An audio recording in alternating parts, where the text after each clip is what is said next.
नमस्ते प्रणाम। हम मंजू वर्मा, जिला अम्बेडकर नगर टांडा से स्वागत बा मंजू लोकगीत 123 के चैनल पे। तो आवे आप सबके बीच लोकगीत लेके आए। बहुत चटपटा गीत बा एक शराबी पति के ऊपर। तो इतना ज़्यादा शराब पति पियत है, मेहरारू समझावत बा इतना ज़्यादा नहीं पिया, तनी तोहरे दहिया के का खराब हो जाए पिए से। तनी हमरे गनवा में सुना। सभी दर्शक का राम राम, जय सिया राम। हम नीलम धुरिया, टांडा जिला अम्बेडकर नगर से। तो हमें सुने कि ऐसे रोज रोज पीबा जो शराब पिया होई जाबा खराब पिया ना।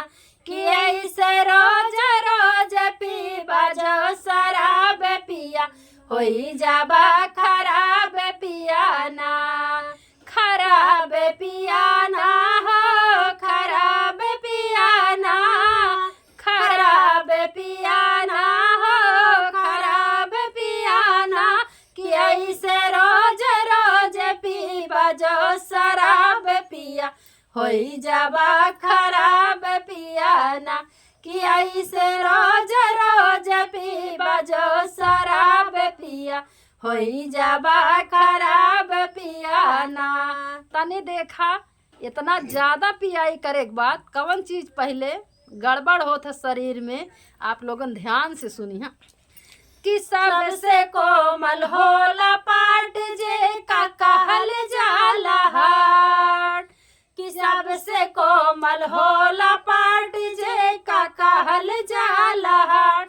जे का कहल जाला हाट, जे का कहल जाला हाट। कि सबसे पहले उहे दे जवाब पिया होई जाबा खराब पिया ना। कि सबसे पहले उहे दे जवाब पिया होई जाबा खराब पिया ना। कि ऐसे रोज रोज पिया जो शराब पिया होई जाबा खराब पिया ना। कि ऐसे रोज रोज पीबा जो शराब पिया होई जाबा शराब पिया ना। तो एक पार्ट तो आप लोगों सुने कि हार्ट इतना कोमल होता है कि कुछ भी अगर शरीर में दिक्कत भय तो हार्टवे पे जात है। तो हार्ट इतना कोमल नाजुक चीज़ है, अगर हार्ट ना रहे तो कामो तमाम होइए। तो पहले हार्ट खराब होता तो आदमी मर जाता है। और देखा पिए से का चीज़ स्थिति बिगड़त है। कि इतना ज्यादा पीबा जाम किडनी कार नाही काम। कि इतना ज्यादा पीबा जाम किडनी कार नाही काम। किडनी कार नाही काम, किडनी कार नाही काम। कि चेहरा पीला पाड़ी हट जाई रुआब पिया होई जाबा खराब पिया ना। कि चेहरा पीला पाड़ी हट जाई रुआब पिया होई जाबा खराब पिया ना। कि ऐसे रोज रोज पीबा जो शराब पिया होई जाबा खराब पिया ना। कि ऐसे रोज रोज पीबा जो शराब पिया होई जाबा खराब पिया ना। दूसरे नंबर पे किडनी खराब हुई। जब किडनी खराब हो जाता तो शरीर के एकदम रंग खत्म हो जाता, तो चेहरे का रंग उतर जाए तो आपका मरना तय है। दारू जे ज़्यादा पी। तीसरे नंबर पे देखें का चीज़ में दिक्कत करा था दारू। कि हो के ना सवय में दूत जात राहिया में सू। हो के ना सवय में दूत जात राहिया में सूत। जात राहिया में सूत, जात राहिया में सूत। कि कुत्ता के कारी मुहा पे पिसाब पिया होई जाबा खराब पिया ना। कि कुत्ता के कारी मुहा पे पिसाब पिया होई जाबा खराब पिया ना। कि ऐसे रोज रोज पीबा जो शराब पिया होई जाबा खराब पिया ना।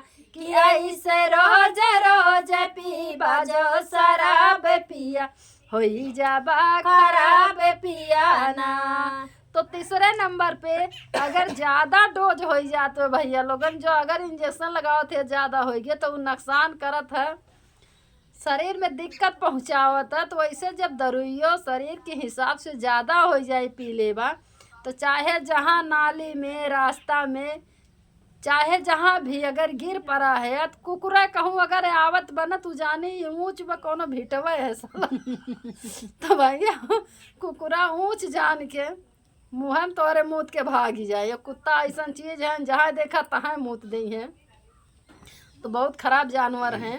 लेकिन पिए वाले हम लोग मनुष्य है, हमरे लोगन का तो इतना समझे के चाहिए। अब देखा चौथे नंबर पे दारू का नुकसान करत बा, और पिए के आगे कौन कौन चीज़ भैया बिक जा। तो जब अगर लत लगी गया तो दारू के पियाए में ही ना समझ में आई कि हमारे घर में साझे के खाए के बाई कि ना आए बा।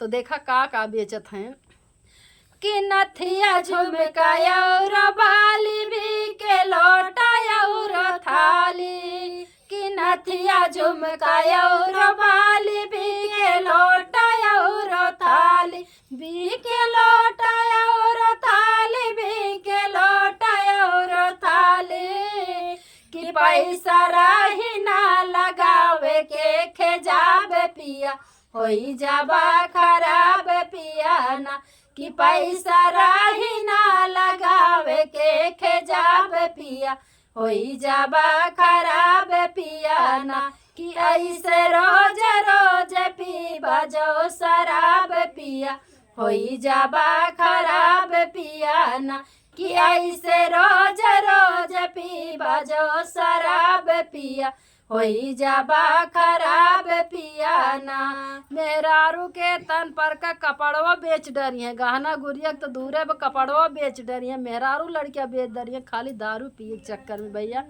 इंसान लखत ना कि का वो है वो दारू जे पिए थ राक्षस के भूत सवार हो जात है, ओकरे कुछ समझ में ना आवत। आगे देखा का होत बा कि ऐसे करबा जो पियाई आई पहिला बुढ़ाई, कि ऐसे करबा जो पियाई आई पहिला बुढ़ाई, आई पहिला बुढ़ाई, आई पहिला बुढ़ाई, यही जवानिया में होई जाई हिसाब पिया होई जाबा खराब पिया ना, कि यही जवानिया में होई जाई हिसाब पिया होई जाबा खराब पिया ना, कि ऐसे रोज रोज पीबा जो शराब पिया होई जाबा खराब पिया ना, कि ऐसे रोज रोज पीबा जो शराब पिया होई जाबा खराब पिया ना।